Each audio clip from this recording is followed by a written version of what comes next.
നമസ്കാരം. ഞാൻ doctor Sheeja സുഗമൻ, government medical കോളേജിലെ ശിശുരോഗ വിഭാഗം അഡീഷണൽ പ്രൊഫസറാണ്.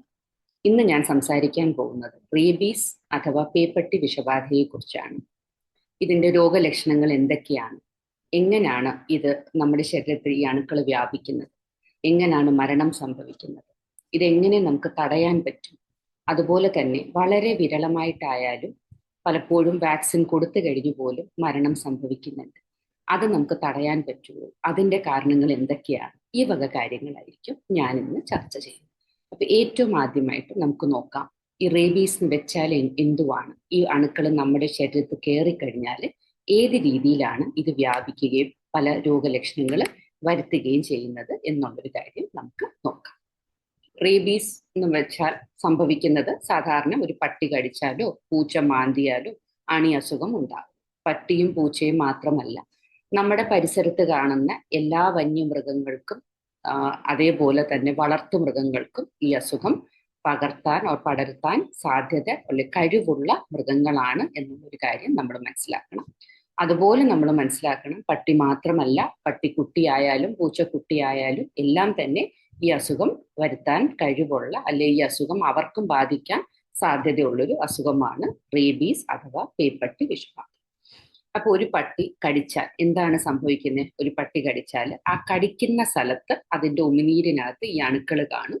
ഇത് അവിടെ കയറിയിരിക്കും.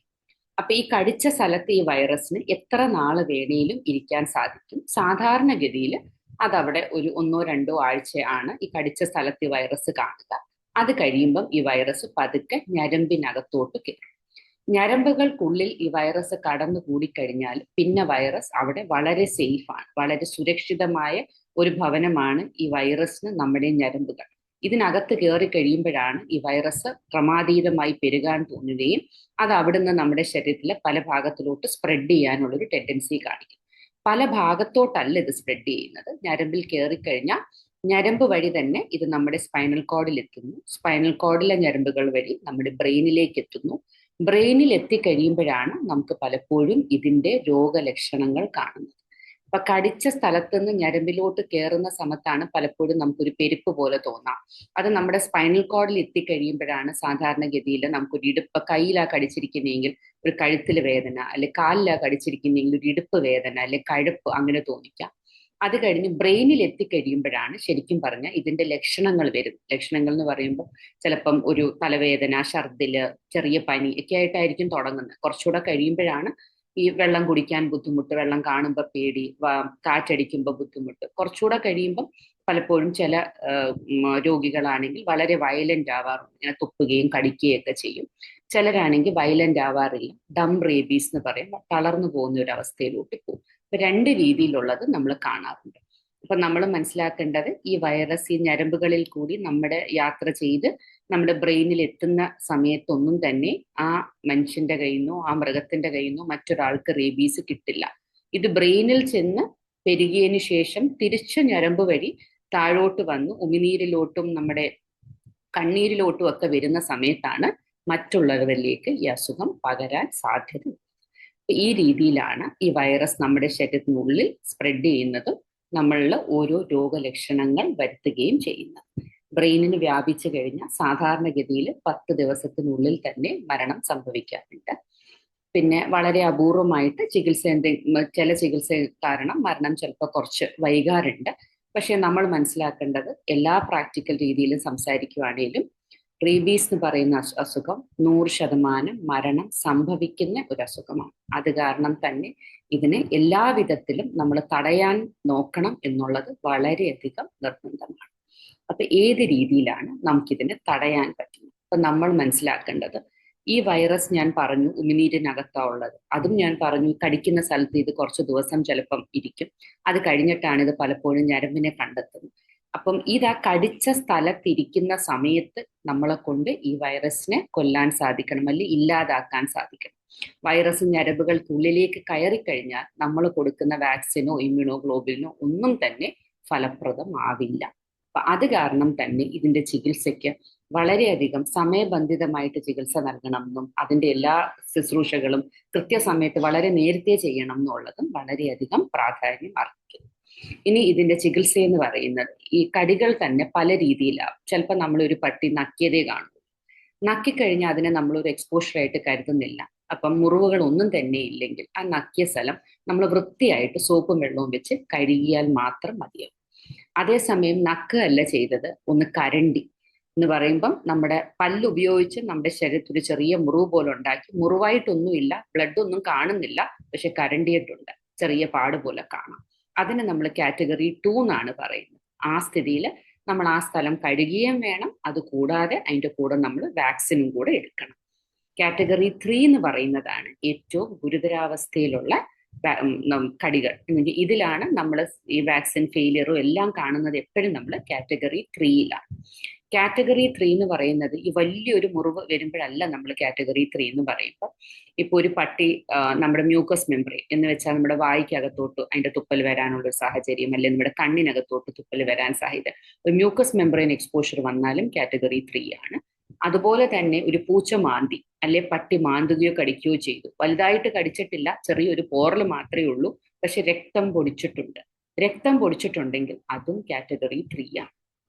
രക്തം പൊടിച്ചിട്ടുണ്ടെങ്കിൽ ഈ അസുഖം വരാനുള്ള സാധ്യത കൂടുതലാണ്, ഞരമ്പുകളിലേക്ക് ഇത് വ്യാപിക്കാനുള്ള സാധ്യത കൂടുതലാണെന്ന് നമ്മൾ മനസ്സിലാക്കണം. അപ്പൊ ഉടൻ തന്നെ അപ്പം ഇതെങ്ങനെ നമുക്ക് തടയാം? എൻ്റെ ഏറ്റവും പ്രാധാന്യം അർഹിക്കുന്ന 3 ചികിത്സാ രീതികളാണ്. ഒന്ന്, നമ്മൾ കടിച്ചെടുത്ത് എന്ത് ചെയ്യണം, അവിടെ കൊടുക്കുന്ന ഇമ്മ്യൂണോഗ്ലോബുലിനും പിന്നെ കൊടുക്കുന്ന വാക്സിൻ, ഈ 3ആണ് ഇതിനെ പ്രതിരോധിക്കാനായിട്ട് നമ്മൾ ഉപയോഗിക്കുന്ന ചികിത്സാ രീതികൾ. അതിൽ ലോക്കൽ വൂണ്ട് കെയർ എന്ന് പറഞ്ഞാൽ എവിടെയാണോ പട്ടി കടിച്ചിരിക്കുന്നത് ആ ഭാഗം വൃത്തിയായിട്ട് സോപ്പും വെള്ളവും ഉപയോഗിച്ച്, സോപ്പും വെള്ളവും എന്ന് പറയുമ്പോൾ നമ്മൾ ഒരു പൈപ്പിന്റെ താഴെ കാണിച്ച് ഒഴുകുന്ന വെള്ളത്തിൽ 15 മിനിറ്റ് വൃത്തിയായിട്ട് കഴുകണം. ഈ രീതിയിൽ കഴുകുമ്പോൾ തന്നെ ഒരു 70% വൈറസും നമ്മുടെ ശരീരത്തിൽ നിന്ന് അപ്പം തന്നെ പുറത്തു പോവുകയാണ്. അപ്പൊ ഒരു കടി ഏറ്റാൽ ഓടിക്കൊണ്ട് ഹോസ്പിറ്റലിൽ കൊണ്ടുവരുന്നതിന് പകരം എവിടെ വെച്ച് കടി ഏറ്റോ അവിടെ വെച്ച് വൃത്തിയായിട്ട് കഴുകണം എന്നുള്ളത് വളരെയധികം പ്രാധാന്യമുണ്ട്. കഴുകിയിട്ട് വേണം നമ്മൾ എത്രയും പെട്ടെന്ന് ഹോസ്പിറ്റലിലേക്ക് എത്താൻ.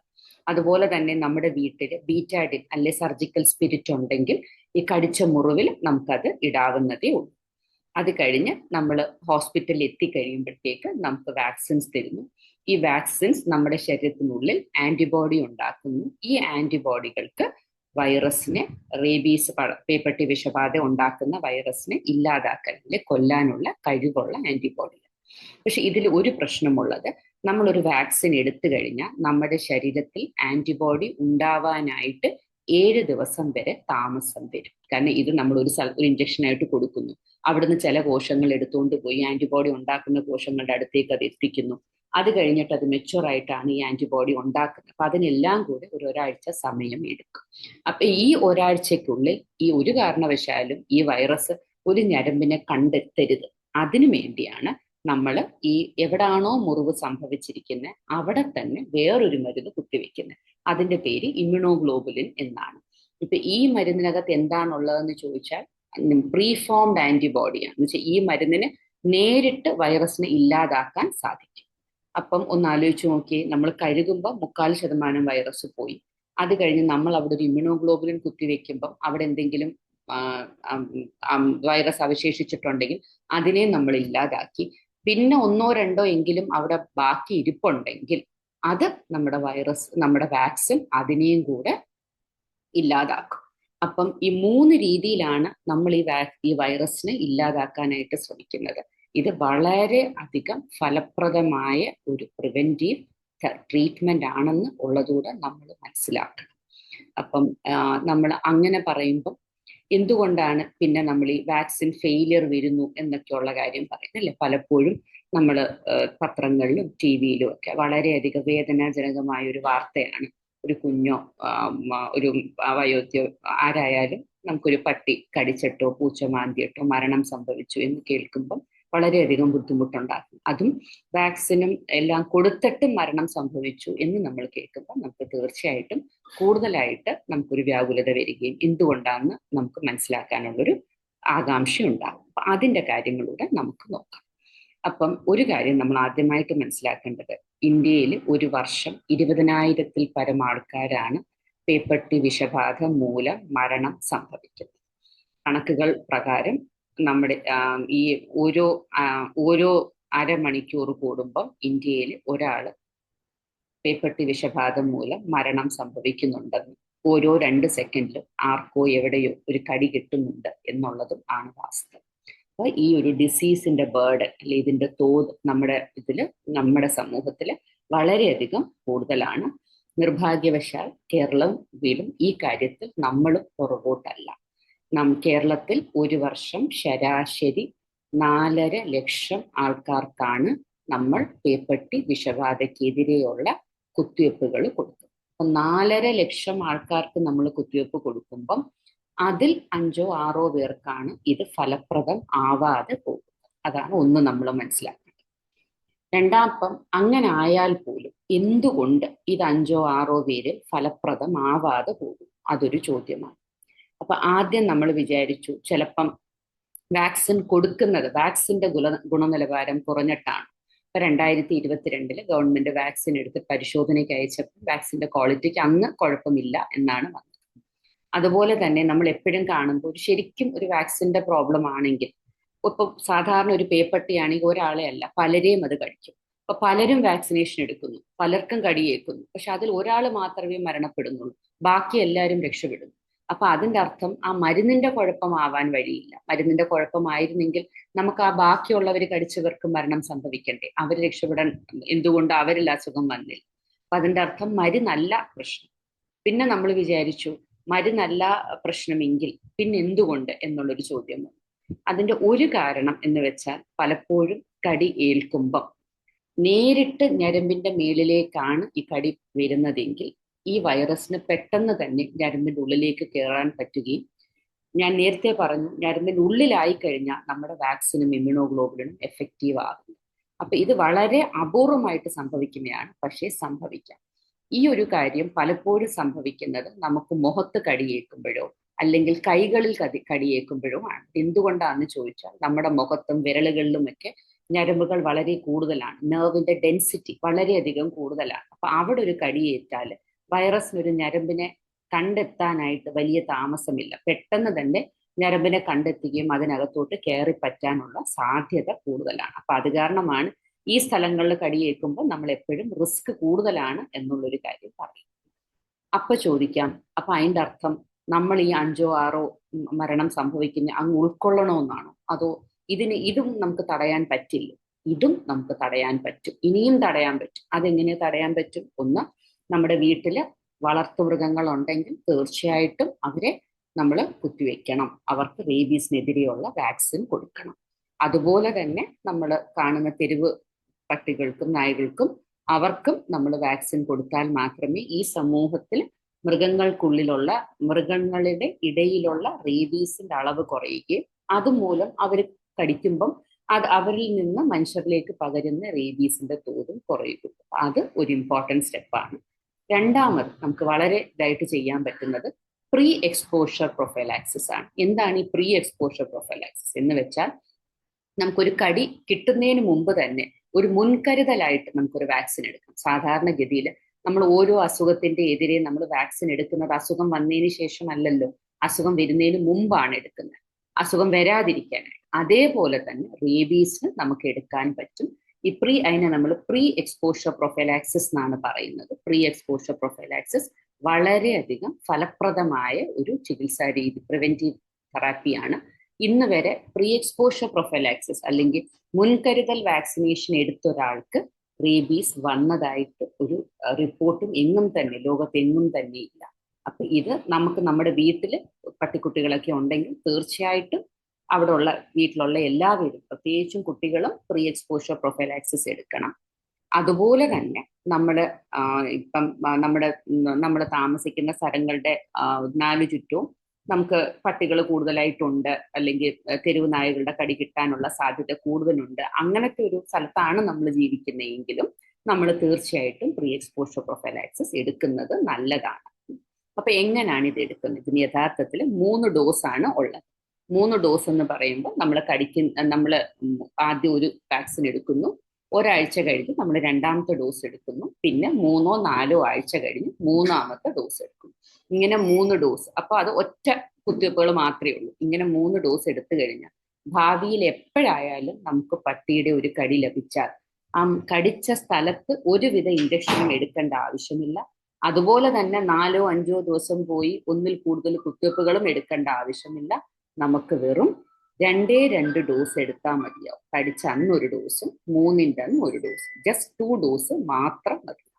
അപ്പൊ ഇത് വളരെയധികം ഫലപ്രദമായ ഒരു പ്രിവെന്റീവ് ആസ്പെക്റ്റ് ആണ്. അപ്പൊ അതും നമ്മൾ തീർച്ചയായിട്ടും എടുക്കണം. അപ്പം ഒന്നുകൂടെ ഞാൻ പറയുന്നു, മുൻകരുതൽ വാക്സിനേഷൻ എടുത്താൽ അതിന്റെ ഗുണം എന്താന്ന് ചോദിച്ചാൽ വാക്സിൻ ഫെയിലർ വരാനുള്ള സാധ്യതയില്ല. രണ്ടാമത്തത്, നമുക്ക് എപ്പോഴെങ്കിലും ഒരു കടി ലഭിച്ചാൽ അപ്പോഴും നമ്മൾ കടിച്ച സ്ഥലം കഴുകണം, നമ്മൾ ഉടനെ തന്നെ ഹോസ്പിറ്റലിൽ പോകണം. പക്ഷെ മുറിവിൽ ഇഞ്ചക്ഷന്റെ ആവശ്യമില്ല. നമുക്ക് വാക്സിൻ 2 വാക്സിൻ മാത്രം എടുത്താൽ മതി. പിന്നെ ഒരു കാര്യം കൂടെ പറയാൻ ആഗ്രഹിക്കുന്നു. നമ്മളുടെ ഇടയിൽ പലപ്പോഴും ഡയബറ്റിസ് ഉള്ളവര്, ഡയബറ്റിസിനേക്കാളും ഇപ്പം കീമോതെറാപ്പി എടുക്കുന്നവര്, ക്യാൻസർ ട്രീറ്റ്മെന്റ് ഉള്ളവര്, പ്രതിരോധ ശക്തി കുറവുള്ളവര്, അങ്ങനെ എന്തെങ്കിലും ഉണ്ട്, സ്റ്റിറോയിഡ്സ് കഴിക്കുന്നവര്, ആ രോഗികള് ഡോക്ടറിന്റെ അടുത്ത് പോകുമ്പോൾ പ്രത്യേകിച്ചും നമ്മൾ ഇന്ന സാധനം, നമുക്ക് ഈ ഒരു അസുഖം ഉണ്ടെന്നും ഇതിനുള്ള മരുന്ന് കഴിച്ചുകൊണ്ടിരിക്കുന്നതാണെന്നും പ്രത്യേകിച്ച് പറയണം. കാരണം അവർക്ക് നമ്മൾ ഇതിന്റെ ചികിത്സ കുറച്ച് ലേശം വ്യത്യാസമായിട്ടാണ്, അവർ കുറച്ചുകൂടെ നമ്മൾ കെയർ എടുത്ത് ചില വാക്സിൻസ് ചിലപ്പം എക്സ്ട്രാ ഡോസ് ആയിട്ട് അവർക്ക് നമ്മൾ കൊടുക്കും. അപ്പൊ അത് നമ്മൾ തീർച്ചയായിട്ടും ഡോക്ടറോട് പറഞ്ഞിരിക്കണം. ഒരു കാര്യം കൂടെ പറയാൻ ആഗ്രഹിക്കുന്നു. ഇപ്പൊ വീട്ടിൽ നമുക്ക് വളർത്തുനായുണ്ട്, വളർത്തു മൃഗങ്ങളുണ്ട്, അവർക്ക് നമ്മൾ വാക്സിനേഷൻ എടുത്തു. അപ്പം അവരുടെ ഒരു കടി കിട്ടിയാൽ വാക്സിൻ എടുക്കേണ്ട ആവശ്യമുണ്ടോ എന്ന് പലപ്പോഴും പലരും ചോദിക്കാറുണ്ട്. അപ്പൊ അതിന്റെ മറുപടി, വീട്ടിൽ വളർത്തുനായ കടിച്ചാലും തീർച്ചയായിട്ടും കുത്തിവെപ്പ് എടുക്കണം. കാരണം ഒരു വളർത്തുനായ്ക്ക് നമ്മൾ വാക്സിൻ കൊടുക്കുമ്പോൾ അത് ഫലപ്രദമായിരിക്കണം എന്നുള്ളതിന് കുറേ അധികം കാര്യങ്ങൾ നമ്മൾ നിഷ്കർഷിക്കുന്നുണ്ട്. ആ പട്ടിയുടെ പ്രായം 1 വയസ്സിൽ കൂടുതലായിരിക്കണം, 2 ഡോസ് കിട്ടിയതായിരിക്കണം, നല്ല വാക്സിൻ ആയിരിക്കണം. ഇതെല്ലാം നമുക്ക് ഉറപ്പുവരുത്താൻ ബുദ്ധിമുട്ടാണ്. അത് കാരണം ഒരു കാരണവശാലും റിസ്ക് എടുക്കരുത്. വളർത്തുമൃഗങ്ങൾ കടിച്ചാലും തീർച്ചയായിട്ടും നമ്മൾ വാക്സിൻ എടുത്തിരിക്കണം. ഒന്നുകൂടെ ഞാൻ ഊന്നൽ കൊടുത്ത് പറയുന്നു, ഇത് നമുക്ക് തടയാൻ പറ്റുന്ന ഒരു അസുഖമാണ്. നമ്മൾ എല്ലാവരും കൂടെ കൈയോർത്ത് പിടിച്ചാൽ തീർച്ചയായിട്ടും നമുക്കിത് ഇല്ലാതാക്കാൻ പറ്റും നമ്മുടെ സമൂഹത്തിൽ. നന്ദി, നമസ്കാരം.